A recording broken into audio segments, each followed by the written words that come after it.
Hello दोस्तों, आप सभी का लर्न विथ रोहित सानी क्लासेस में हार्दिक स्वागत है। तो आज एसएससी रिफॉर्म्स के बारे में बात करेंगे। हम स्टूडेंट का 10 डिमांड है, क्या एसएससी पूरा कर पाएगा। एसएससी की प्रिपरेशन करने वाले जितने भी स्टूडेंट हैं, इस सभी के हक की लड़ाई है।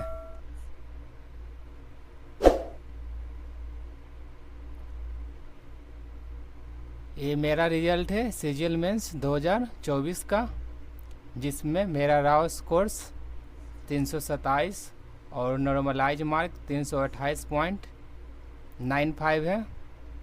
रिजल्ट क्या मिला? तो नो सिलेक्शन।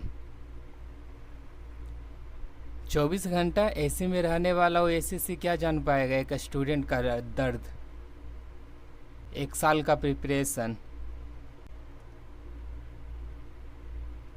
जो 10 डिमांड है उसके लिए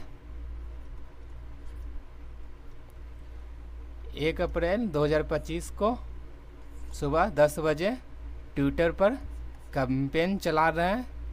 जितने भी स्टूडेंट हैं जो एसएससी की प्रिपरेशन करते हैं, हर एक का अपने हक की लड़ाई है, खुद का जिम्मेदारी है कि वो 10 बजे ट्विटर पर #SSC रिफॉर्म्स 2025 कर जितना हो सके अधिक से अधिक ट्वीट करें।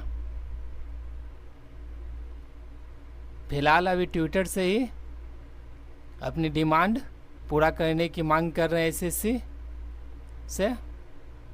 अगर वो पूरा कर पाता है तो ठीक है, और नहीं तो फिजिकल प्रोटेस्ट भी करने के लिए हम लोगों को रेडी रहना होगा।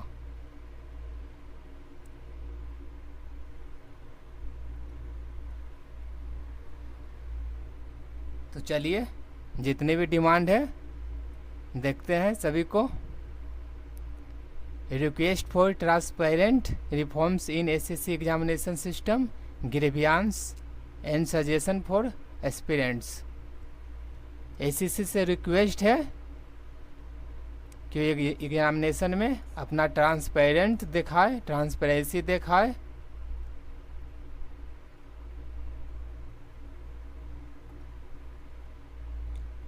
फर्स्ट डिमांड है single shift main examination, a fair evaluation model. Mains का एग्ज़ाम जो है एक शिफ्ट में लेना होगा एसएससी को, क्योंकि 2 या 2 से अधिक शिफ्ट में लिया जा रहा है, जिससे नॉर्मलाइजेशन में बहुत ज़्यादा अंतर देखा जाता है।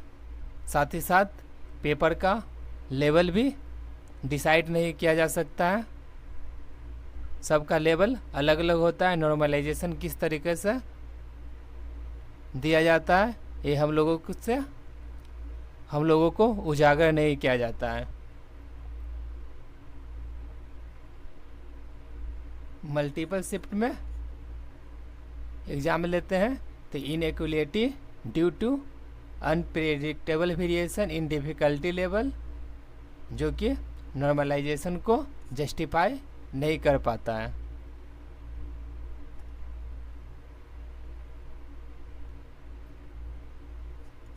Second demand doubts over normalisation, need for clarification and reforms. Normalisation किस तरीके से दिया जाता है उस पर डाउट है, हमें ज़रूरत है जो नॉर्मलाइजेशन दिया जा रहा है उसको क्लियर करें, हम लोगों को उजागर करें किस तरीके से नॉर्मलाइजेशन दिया जा रहा है और किस तरह से रिफॉर्म। जो करेंट नॉर्मलाइजेशन जो मेथड है रिमेन अनक्लियर, हम लोगों से छिपा रहता है। ऑफन जो produced anomalous result, a student with difficult shift can not evaluate purely by mathematically method. जिस तरीके से नॉर्मलाइजेशन किया जाता है स्टूडेंट उसको एवेल्युएट नहीं कर पाता। एसएससी को transparent publishing raw score along with normalisation score. SSC को ज़रूरत है कि रॉ स्कोर को उसके साथ साथ नॉर्मलाइज स्कोर को ट्रांसपेरेंट पब्लिश करें।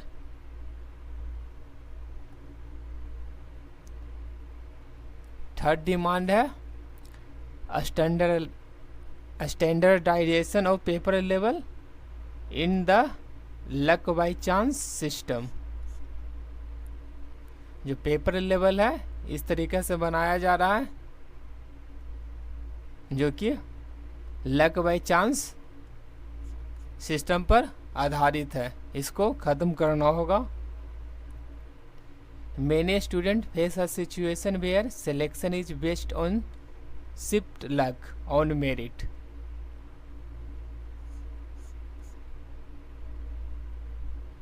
पेपर का लेवल ऐसा रह रहा है कि सिलेक्शन जो है बेस्ड ऑन शिफ्ट लक, जैसा शिफ्ट रहा, किसी का शिफ्ट में अच्छा क्वेश्चन आ गया तो उसका लक अच्छा है, सिलेक्शन हो जाएगा। टू अवॉइड दिस, ये इस तरीके का लक बाय चांस वाला सिस्टम है, इसको अवॉइड करना पड़ेगा। Maintain uniform paper difficulty in all shift.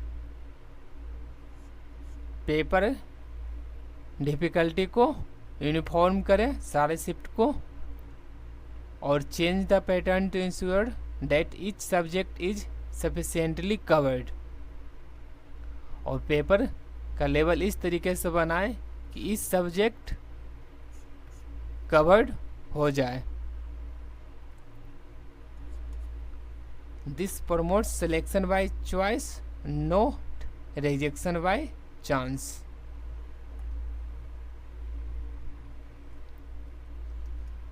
Fourth demand elimination of repeated mistakes and error. ये एसएससी की इतनी लापरवाही है कि बार बार इतने क्वेश्चन गलत बना रहे हैं कि जैसे सिजिल मेंस में 2 शिफ्ट में हुआ था, एक 18 जनवरी को हुआ था और दूसरा 20 जनवरी को। इसमें 9 क्वेश्चन रॉन्ग देखने को मिले हैं और इसमें 10 क्वेश्चन। नशे में रहकर क्या बना रहा है एसएससी, कुछ समझ नहीं आ रहा है। 9 क्वेश्चन गलत, 10 क्वेश्चन, टोटल 19 क्वेश्चन गलत है 2 शिफ्ट में। ये जो रॉन्ग क्वेश्चन बना रहा है, इनकरेक्ट ऑप्शन दिया जा रहा है, इसमें सुधार करना होगा।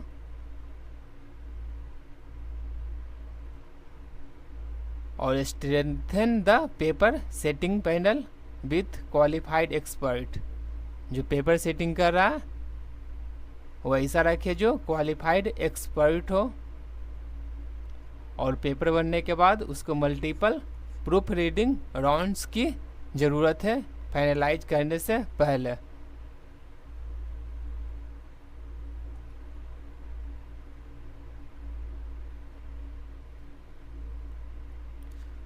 Fifth demand strict regulation and monitoring of exam centres.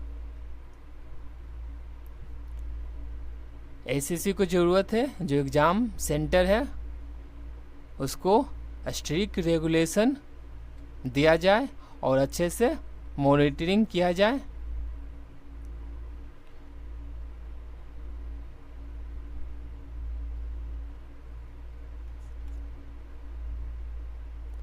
D blacklisting of centre with poor past record को देखते हुए डी ब्लैक लिस्टिंग करे के उसको। Surprise inspection and strong panel action against malpractice के अगेंस्ट स्ट्रॉन्ग पैनल एक्शन लिया जाए। Real time centralise monitoring of centre. Sixth, final answer key and scorecard before post preference. जो final answer key है and scorecard है post preference से पहले दिया जाए। Many aspirants are forced to fill their post preference without knowing their score. बहुत सारे student हैं, उसका रियल स्कोर तो पता नहीं चलता है और पोस्ट प्रेफरेंस भर देते हैं, जिससे क्या होता है, result in lost opportunity. It is only logical and fair.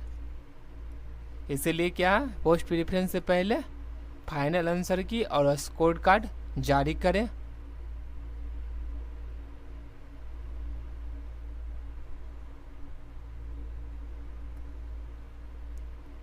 Seventh demand, unique question papers in prelims to prevent unfair advantage. Unfair advantage से बचने के लिए क्वेश्चन प्रीलिम्स में जो पूछा जा रहा है, कुछ यूनिक क्वेश्चन भी सेट करें. करेंट में देखें तो currently many student discussed and share question after appearing in the exam. Current में देख रहे हैं तो मैनी स्टूडेंट जो है एग्ज़ाम देने के बाद क्या करता है, क्वेश्चन को शेयर करता है, जो कि क्या करता है, which gives later shift candidate and a fair edge. जो अगले शिफ्ट वाले स्टूडेंट है उसको उससे हेल्प मिल जाता है, जिससे क्या इफेक्ट होता है, नॉर्मलाइजेशन एंड फेयर कंपटीशन में अफेक्ट होता है, प्रभावित होता है. तो एसएससी से डिमांड है कि यूनिक क्वेश्चन सेट हर शिफ्ट में पूछा जाए.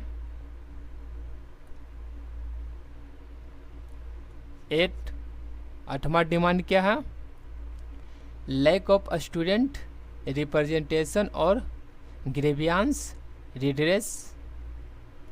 Redressal cell.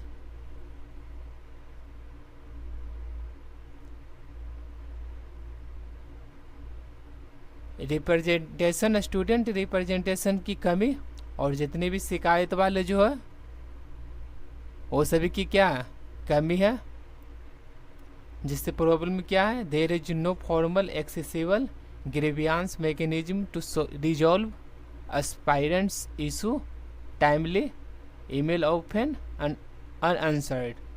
जिससे क्या प्रॉब्लम हो रहा है, मैंने स्टूडेंट को प्रॉब्लम हो रहा है, जितने भी इशू शिकायत है रिजॉल्व मतलब उसको सॉल्व नहीं कर पाते हैं टाइमली एसएससी. तो ये सभी में क्या करना है, सुधार करने की ज़रूरत है. एसएससी को यही सजेशन है को एस्टेब्लिश करे ए ग्रीवियंस रिड्रेसल सेल और हेल्पलाइन. कैसा सेल करे, सिमिलर टू एनटीए और यूपीएससी, जो हेल्प करेगा for responding to queries addressing technical issue.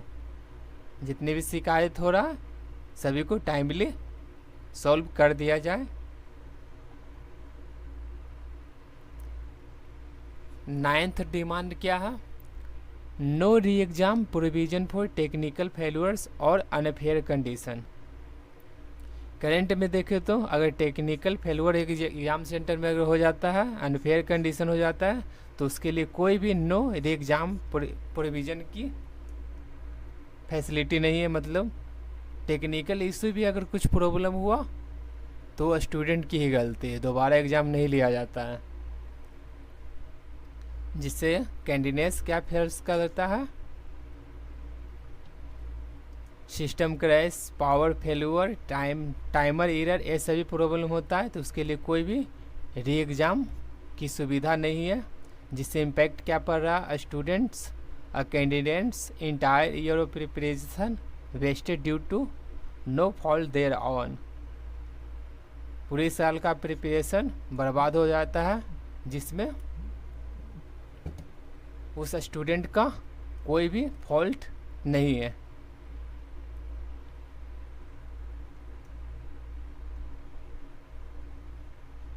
अब formal policy for re exam, formal policy re exam के लिए बनाए.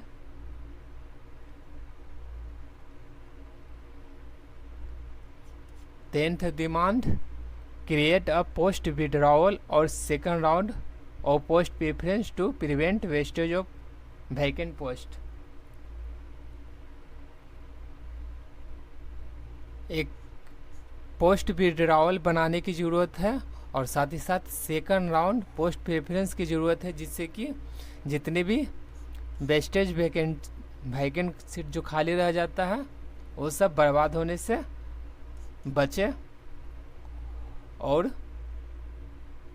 ये सीट उन स्टूडेंट को दिया जाए जो इसके रियल हकदार है, जिसको खाली रहने की वजह से नहीं मिल पाता।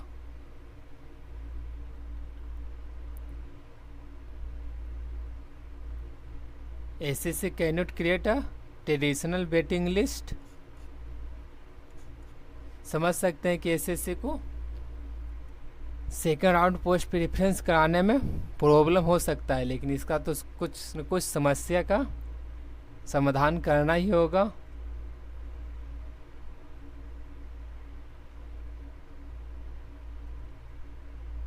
A large number of unfilled or wasted posts because many candidates do not join the post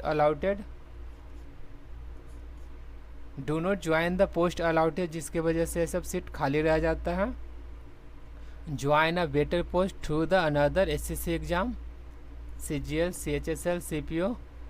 अगर किसी का रिजल्ट एमटीएस में हुआ है साथ ही साथ वो सीजीएल में हुआ है तो एमटीएस में तो ज्वाइन करेगा नहीं, क्योंकि उसको वेटर जॉब की ज़रूरत है, तो एसएससी सीजीएल ही ज्वाइन करेगा, तो एमटीएस वाला वो सीट खाली ही रह जाता है।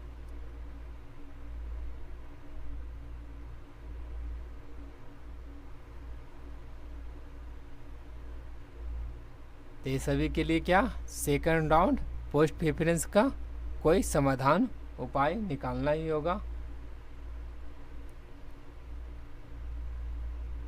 सजेशन एसएससी को यही है कि पोस्ट विड्रॉवल ऑप्शन के लिए क्या करें, तो allow selected candidates to voluntary withdrawal from their allotted post within a defined deadline if they do not attend to join to deal. अगर कोई सिलेक्टेड कैंडिडेट है और उसको टाइम दिया जाए डिफिनिट टाइमलाइन में अपना जो अलाउट किया गया है पोस्ट उसको फिल नहीं करता है, तो उसको फ्री ऑफ द सीट खाली समझा जाए और help in efficient reallocation, ensure faster joining process.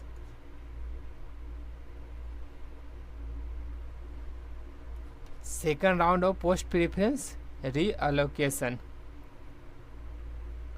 After withdrawals, SCC can conduct a second round of post preference. Withdrawal के बाद SCC को कंडक्ट करने की ज़रूरत है क्या, एक second round post preference for left over candidates based on merit and eligibility, ensuring that all post are filled, more candidate get their preferred departments, no vacancy is waste due to poor planning। अगर अच्छे से सब process SSC करता है तो कोई भी seat खाली नहीं रहेगा और मोर कैंडिडेट अधिक से अधिक कैंडिडेट्स को वो सीट मिल पाएगा। कंक्लूजन निष्कर्ष यही है कि एसएससी को एग्ज़ाम में अधिक से अधिक ट्रांसपेरेंसी, फेयरनेस और एफिशिएंसी बरतने की ज़रूरत है।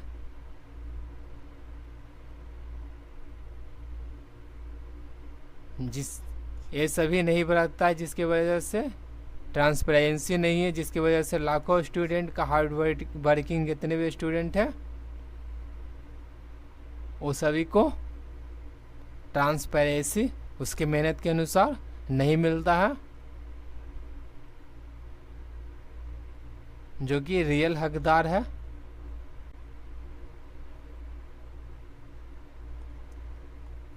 एक अप्रैल 2025 10 AM को सभी एसएससी की प्रिपरेशन करने वाले जितने भी स्टूडेंट हैं सभी से रिक्वेस्ट है कि वो 10 AM 1 अप्रैल को 10 बजे जितना हो सके अधिक से अधिक ट्वीट करें और अपने हक की लड़ाई के लिए मांग करें। धन्यवाद।